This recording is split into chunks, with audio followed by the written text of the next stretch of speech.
Welcome to the Intimate Partner Violence video series. This week we are talking about mental health and coping skills. If you feel overwhelmed or triggered by any of the information in this video, please pause, step away from the video and give yourself time for coping. Reach out for support from friends and family or our office. And if it's outside of office hours and you're in crisis, you can contact Mobile Crisis. So let's start talking about mental health and coping skills. Intimate partner violence impacts our mental health in a lot of different ways. It's really important to have some good coping skills so that you can balance out the negative impacts.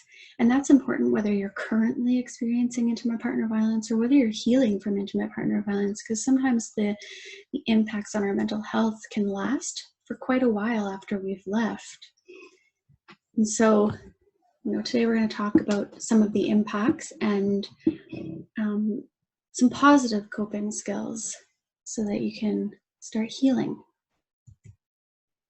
So intimate partner violence, it impacts us in many different ways. And one of those ways is lowered self-esteem. Intimate partner violence can also cause depression and anxiety. It can cause post-traumatic stress, sleep issues, isolation, and hypervigilance. And what hypervigilance is a constant feeling of being on edge, looking out for danger, walking on eggshells.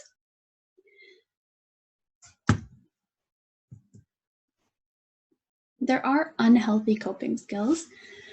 Common negative or unhealthy coping skills can include excessive drinking, substance use, self-harm, or social isolation. And even healthy coping skills can become unhealthy if they start to intrude on your ability to live your day-to-day life. So exercising might be seen as a healthy coping skill, but if you are exercising to the point of exhaustion and being unable to do anything else or making yourself unhealthy, then even something like exercise is becoming an unhealthy coping skill.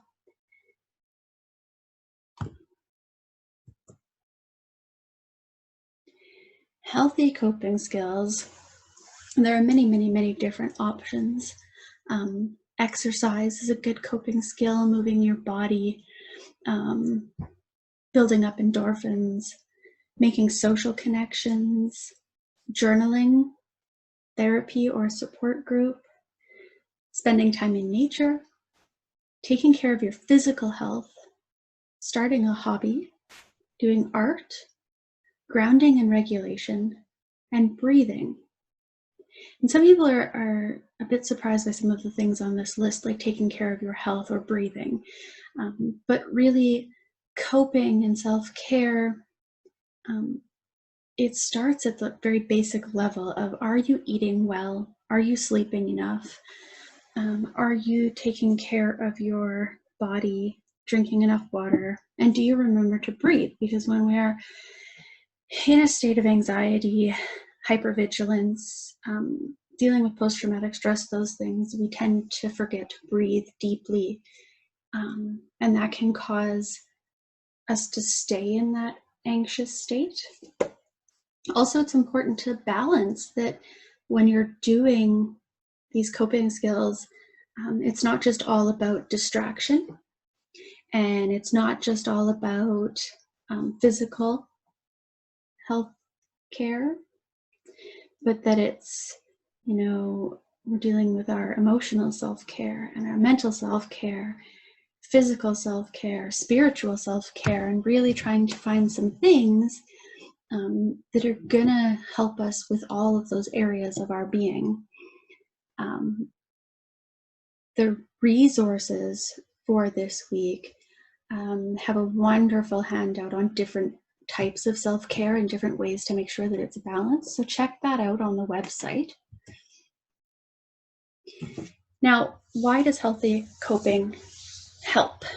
It's not just that we're trying to do things to stay distracted.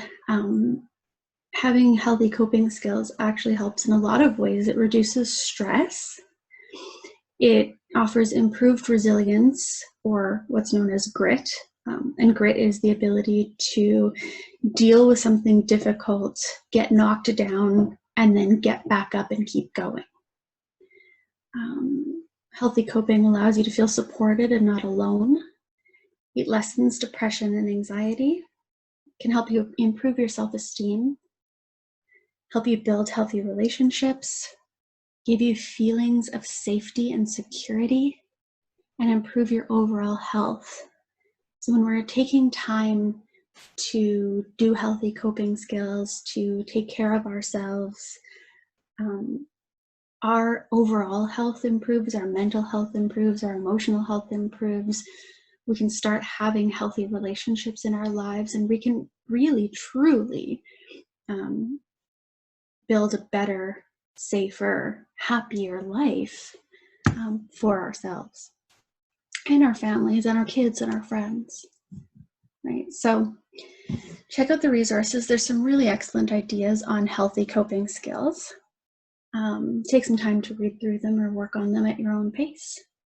And as always, if you want more information or support on this topic or any of the other topics, you can give us a call at 306-244-0127. Thanks for listening.